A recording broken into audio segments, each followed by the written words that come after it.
Hey guys, my name's Crystal Kenny, and I'm in love with creating. All things artistic and imagination involved. I'm an American girl who chased her creative dreams all the way to Paris, France, making a living using photography.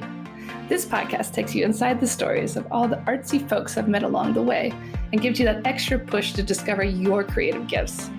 The desire to create is deeply inside each and every one of us, and I give you the tools and inspiration to find a new way of living a more creative life. This is La Vie Creative, the podcast.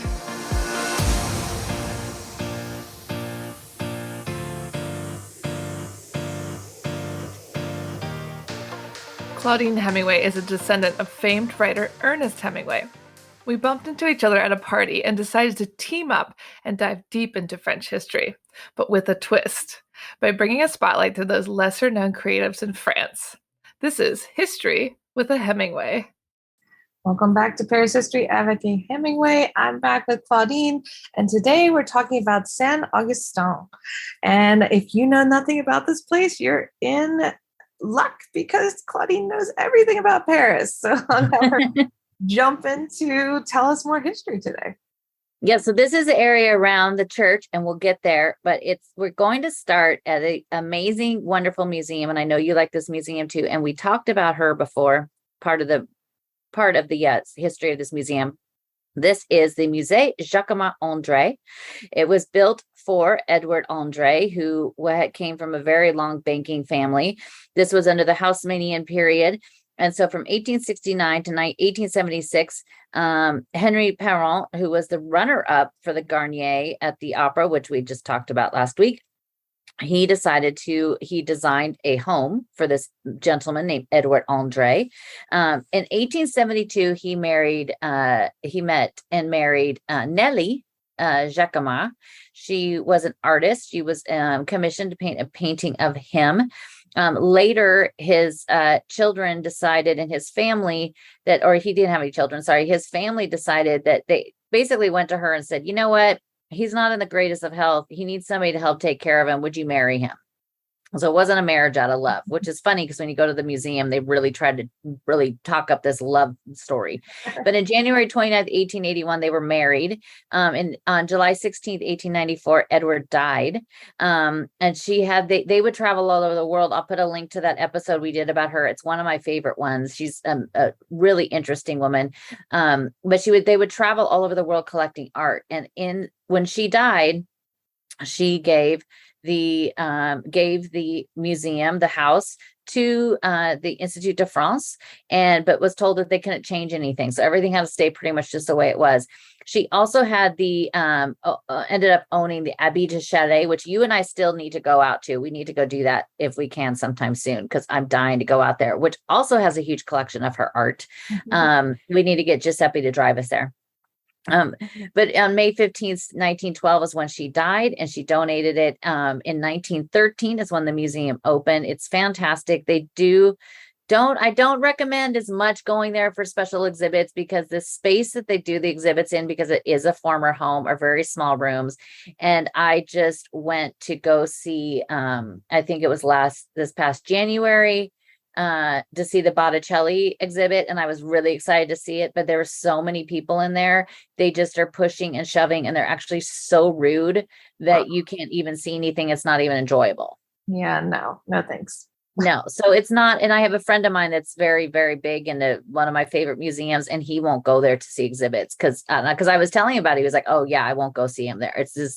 It's too bad, because they get amazing exhibits, or find the times of the day that it's not busy, because it's not enjoyable at all. But going there, and there's an amazing little cafe there you could sit in. It's really beautiful. It's something definitely not to miss. But right out front is, it sits on the Boulevard Haussmann, at number 50, the Boulevard Haussmann. It is a private road, and you go back in there as a Square Bougeon, which would be pretty cool to see. At number 134 is where Geneviève Elvy, who was had a very famous salon, and where she was a hostess, and that is where she lived at the time. It was her second husband, Emile Strauss, who served as a lawyer for the Rothschild family. Her father was a composer and led with George Bizet. She was one of his favorite students. When her father died when she was just 13 years old in 1862, he ended up giving her a very large sum of money. In 1869, she married Bizet, who at the time was composing Carmen. They spent their time between Paris and Bougival until he died suddenly at just 36 years old.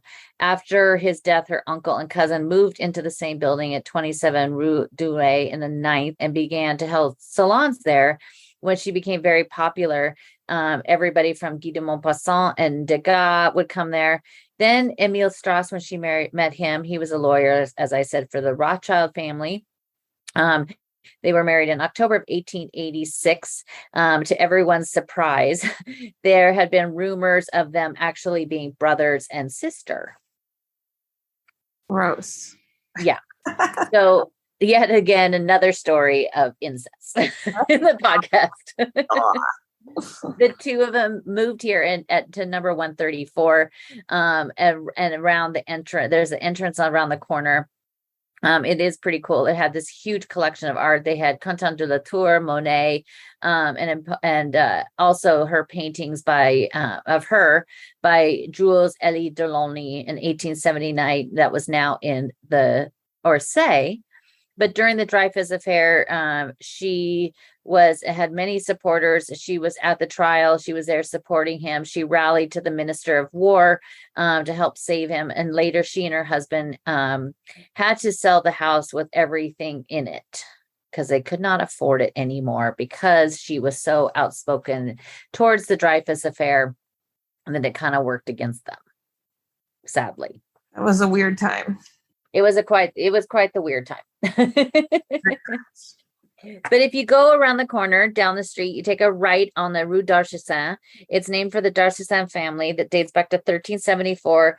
And they'd included ambassadors, bishops, Archbishop of Bordeaux, a secretary of state for Louis XIV and Louis XV. So it was quite the fancy family, the street. And all they got, and it's like a street that's like a block long. So they were all these things, but they just got a tiny street. A lot going on. Yeah. But Boulevard Haussmann, his street is much longer, but he designed that building. That's where his home was that he grew up in, and he demolished it.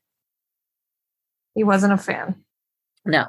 At number 11 was the home of the Countess de la Bellerive, Alexandrie. She lived there. It has a bunch of really pretty doors on that street. But if you go around the corner, there's a street that has kind of one of my favorite little things that I love to go down a rabbit hole to read about. It is known as the Rue La Beauté. It was named for Etienne de la Beauté, who was a poet. He was born in the southwest of France in 1530. At one point, this whole entire area was covered with the royal nursery until 1640. In 1777, it ran all the way from the Champs-Élysées, all up to from the Rue de Faubourg Saint-Honoré, all the way up to here. But if you go down this street, at number 21 was a gallery of Paul Rosenberg, and there is a plaque on this building. This is if you are obsessed with learning everything you can about the horrible things that happened during World War II with all of the looting of art, this is a very pivotal location and moment. This was the gallery of Paul Rosenberg. Paul's father, Alexander, arrived in Paris from Austria in 1878, and he set up an antique business. He collected Impressionist and Post-Impressionist paintings.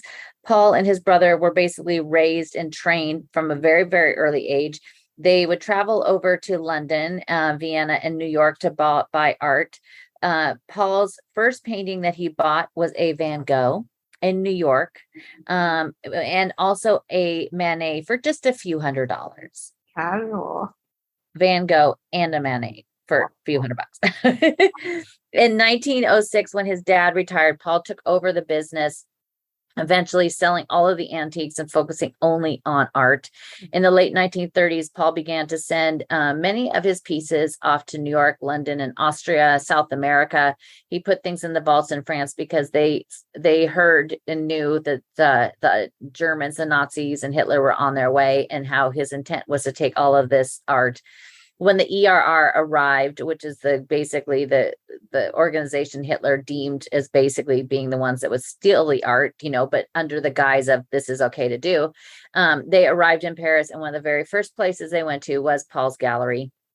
In July 1940, 110 paintings were stolen. So this was outside. I mean, he had hundreds of paintings, but 110 of them were stolen. Some of them were included to be called degenerate pieces because Hitler hated those. So those were things like, Picasso's Cubist period and a lot of the post-impressionists, like some Van Goghs, anything that he thought was degenerate. What was really funny though is that they held this huge exhibition of degenerate art, and they did this, I think it was in Austria, and it was like it blew the doors off. They had to extend it and extend the hours because so many people wanted to come and see this art, but Hitler hated it. But they put together this exhibit and made money off of it. I love that. Yeah. Typical. Hermann Goering, who was his number one guy that was also coming there, and he was picking out the art to send to Hitler. He liked the degenerate art, so some of it he would keep for himself. He sent a bunch of them. He sent 30 of those paintings off to Germany. Some of them he kept for himself. 70 more of them he ended up taking and putting into storage. Today, only 30 of those paintings have been found. Only 30. Wow. Only 30. Inside, there's offices now. It has the same wood paneling as in the gallery rooms that he had once used. His granddaughter is a very famous woman in France named Anne Sinclair. She used to be on the TV news, and then she was even more widely known because she was married to Dominique Strauss-Kahn, DSK as he is known, and he was the one that was basically like probably going to be president, but then he was in New York and he attacked a maid. Oh yeah. So he was arrested. I watched this documentary about it months ago or something. It was fascinating. But she stuck by his side for a long time, and then then he was like basically then he was charged later as like a pimp for this whole organ. Like this guy's bad news, but nothing has ever stuck to him. But they also lived in Place des Vosges. So she still lives there. But she wrote this book called 21 Rue de Boité, and it's in French, but I also found a version of it in English. And it's really interesting because she basically tells the story of going to get renew her driver's license or some sort of a document. And then because her parents, it was something with her parents' name on it. So she had to go, they were like, no, you have to have your original birth certificate, but she couldn't find it. She couldn't get to it. And then it sent her down this road of discovering all this stuff in their family history, where she didn't really know a whole lot about that whole side of her grandpa, Paul Rosenberg. Wow. So it's really fascinating. It's a small book. You could download it. I'll put a link to it on my website. And I think it's just like Kindle format or something, but it's really interesting because how she found all this stuff out, and she went through all these letters. And she basically now, because once DSK was going to say that he was going to run for office, she basically stepped away from her, TV news job because of conflict of interest. And this is basically kind of her thing now. And they've recovered some of the Rosenberg paintings around the world. Only 30? But yeah, I mean, since then they found a few more. But it is really interesting. But right next door to that, at number 23, Daniel Conwheeler, who was a brother-in-law of Paul's business partner, was good friends with a guy named Pablo Picasso. He was able to get him a meeting with Paul. Paul ended up becoming his exclusive dealer after our friend Berthe, after he left her. Paul became his exclusive dealer. He also represented Braque and Léger. In 1918, Picasso moved in to number 23 in this 5-room studio next to Paul's gallery, because then Paul could keep an eye on him and make sure he was staying on task. Picasso painted extremely fast, but he would also needed to kind of be managed in a way. So Paul would go over there and be like, I'm supposed to have these like 15 canvases. What are you doing? At one point, Picasso took all of the doors off of the entire place, and basically like his biggest studio that he painted in, the floor was like just an inch thick of cigarette butts. Oh, gross. I know. Like there's those places in like the States where you go and you walk in, the whole floor is covered with peanuts, like peanut shells. I never understood that. It's really not good when you're wearing high heels either. But I had to go there. Like, I just know so much about that story, and I'm just obsessed with learning anything I could find about Paul Roseberg. He was so happy that the French government, and because of our wonderful Rose Valland, he ended up giving a lot of his paintings to the French government, and some of those are in the Louvre, but most of them are in the Orsay. But sadly, they're not really, like, they don't say that on the plaques, and so you really have to do the research to find it. And I want to find all of the ones that I possibly can and see them. I think it's a great idea. Yeah, that's really cool. But it's really awesome that she's still trying to, fight to get that. We'll head down the street just a bit. You turn around and go down towards the Rue Roy and the Rue de Runier, and then it's a little tiny street. And then all of a sudden you come out at what is the Place Saint-Augustin. It's right there, and there's a huge building right there that has just finished being restored. It's the National Circle of the Armed Forces. It was built in 1927 in a neoclassical style by Charles Lemarquier, who was the architect for the national monuments. The CNA members are officers, as well as members of that have received the Legion of Honor. It holds 3 hotels for members, 3 restaurants, a bar, and an event space. From the outside, it's really cool. And they have all these like sculptures on the outside of like military, like, armor and stuff. It's a really, really cool building. But if you turn around and look, there is a beautiful statue right in the middle of the place. And it is a statue of Jeanne d'Arc by Paul Dubois. The original was created for the City of Reims in 1888. So if you go to the Notre Dame de Reims in the Champagne, you'll see the same statue there.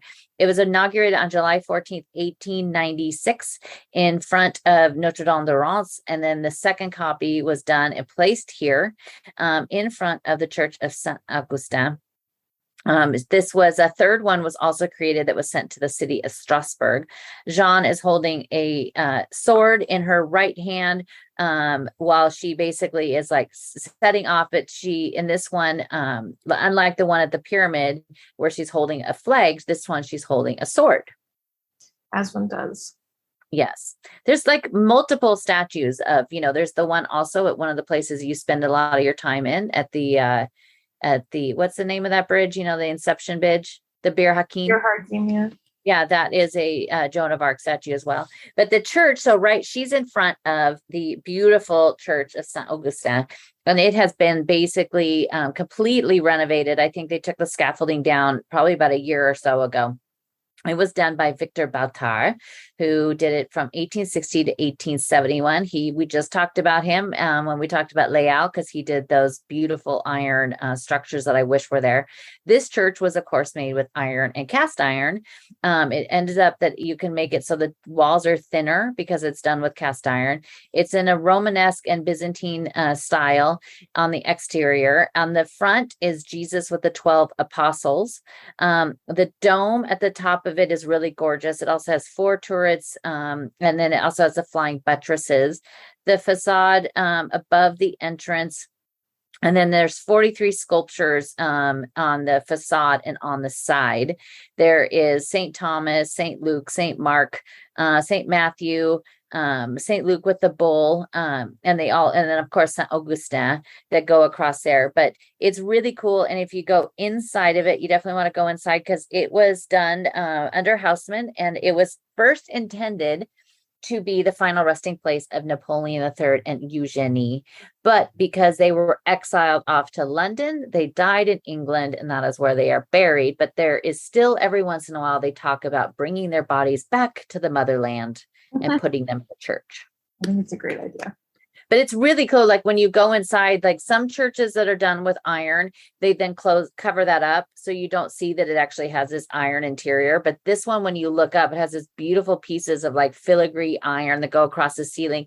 In the center of it, the altar in the center has this beautiful piece. It almost looks like a little gazebo in the center transept of the church. It's really, really gorgeous. It's one of those ones that you walk in and you're just like, your mouth is open, just in awe of how gorgeous it is. And, even if you're not, religious at all, You don't have to be to go into these churches.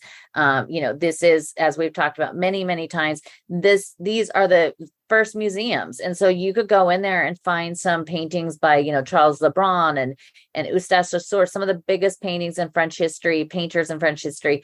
You could find them for free hanging in these churches, without all the crowds and without all of the, everything that comes with it.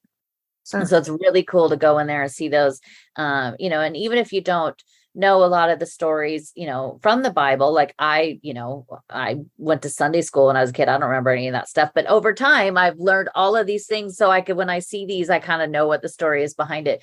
But you could basically learn all of that just by looking at these paintings and reading the things you see in the church. It's a free museum, like you said. It's a free museum, but right outside there is a little tiny square. It's called the Square Marcel Pagnol. He was a French writer and a filmmaker. He died in 1974. It was created by Adolphe Alphin, who also was a big name that worked with Haussmann and Bataille. He did many of the parks and bridges around the city. There's a statue in there of Paul Delanday, who was a poet and a playwright that died in 1914. He was a huge supporter of Dreyfus, who we also mentioned. A man of the people turned down an invitation to join the academy because his place was not among the elite. It is with the crowd, is what he said. He faces a statue of Clemenceau, that was placed there, that also was, but this was a huge area that was involved in the Panama scandal of December 23rd, 1892. There's also a statue, the Paul Landowski statue. In 1927, it was done in stone and it was damaged. It was replaced with the bronze version of this that was melted down during World War II, and then was placed in 1949 with this bronze copy. But it's a really cute little park. There's a cafe that sits there right on the corner. And it's just kind of one of those quieter, this whole area, especially on a weekend, gets pretty quiet. So it's kind of a great place to walk around on a Sunday morning and just kind of walk around and explore and see all these places. You might not have a cafe as frequently that you'll find along your route to sit and have a coffee, but it's kind of a cool place to just walk around and explore, especially since it's like fall. It's just those fall Sunday mornings are the best. Yeah, Sunday mornings in Paris are the most quiet in the world. It's my favorite time. And then sometimes when people want tours on Sundays, I'll always make the first tour of the day a little later so that I could go out and enjoy my, because you get up and you walk out in the street at like 8 a.m. and you have the entire city to yourself. Oh yeah, it's so quiet. I love it. Well, guys, now you know this area like the back of your hand, and you can hire Claudine to take you on a private tour, or you can walk around with our podcast. Either way works. But check out Claudine's website, ClaudineHemingway.com. Join her for her live free tours every Sunday, or hire her to be your very own tour guide. And don't forget to tune in next week. Thank you for listening to Paris History Avec a Hemingway. If you want to find out some more, you could always find me on my Instagram page, Claudine Bleu Blanc Rouge, and that's BLEU, as in the French way to spell it. And each day I post a daily history lesson about a person or a place or something in Paris, or it's lots of fun facts. And then also at ClaudineHemingway.com, where you can also sign up for my newsletter there.